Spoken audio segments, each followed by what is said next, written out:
Today is going to be on training compensation. It's more of like a masterclass. And one of the reasons why we are focusing on training compensation is because the calculation on service fee has been suspended. So we are not expecting to see any questions on calculation of service fee. That is the 3%, the 6%, and things like that. So the materials we are going to be covering is the Annex 4, the category course, the EU EEA provisions, the FCH rules, which is very, very important, women's football in terms of training compensation, and administrative sanctions. You can see this is all of what training compensation covers and what you will be tested on. One of the things I always tell people is knowing where to find the answer is almost as important as knowing the principles. So when you see questions on training compensations, the question would point you towards where to look for or where to look at. First of all, if you get calculation questions as regards training compensation, where you need to look is Annex 4, and Annex 5 is solidarity contribution. So that's usually, I think, page 202. That's where you find calculations. So you know that that's Annex 4. When you're looking at responsibilities of the RSTP, responsibilities of the training compensation, what you need to check is the RSTP. When I mean responsibilities, that is whose duty is due to pay and when should they pay. You have to look at the RSTP. But when you're not talking about compliance, so what should you do before you get training compensation? Then classical FCH question. That is FIFA clearinghouse. So this is the first question.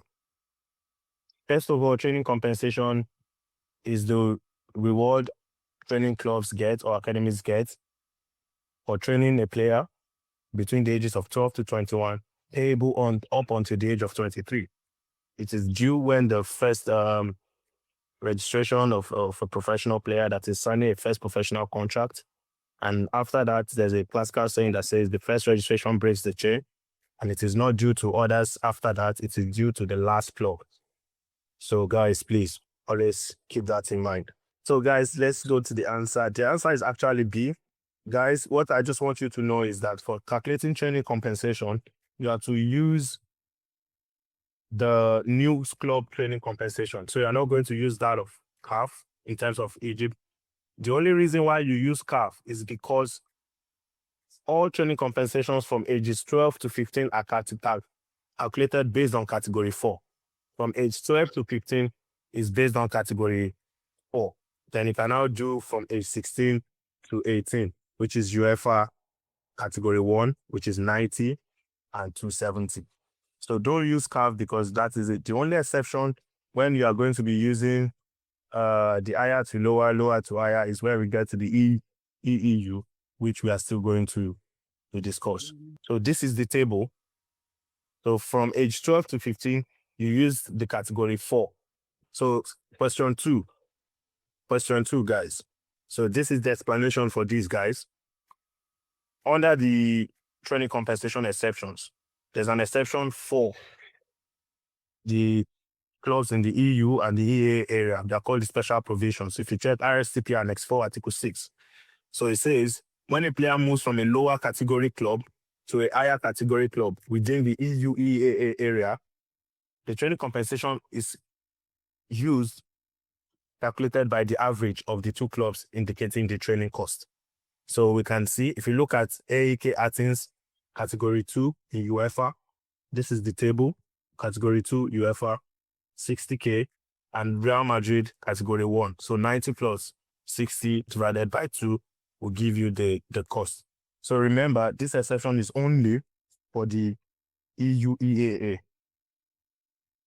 This is the classical question. This question was from the last exam. How often are the training costs for each category of club updated on the FIFA website? So if you look at this material as well, the latest material, you see two tables. You see the one for 2024, you see the new one for 2025 has been updated. Even though nothing has changed, but FIFA will always release a new one. So, and it's at the end of every calendar year. Not at the end of every season, it's at the end of every calendar year. So the cost are not always statics. So don't, like I said, don't assume like it's the World Cup. So when it comes to calendar, There's questions on the World Cup calendar, that is the FIFA match calendar. Then there's question on calendar when it comes to training compensation as well. So those are the two questions usually that comes out talking about calendar. The general calculation on training compensation is on Article 5. And you remember I said calculation is focused on Annex 4. Responsibilities is usually on RSTP page 202.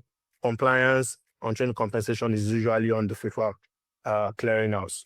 So you can look at this. It does not apply to women's football. No compensation is due if you are acquiring amateur status.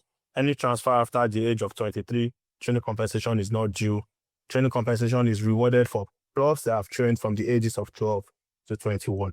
So thank you so much, guys.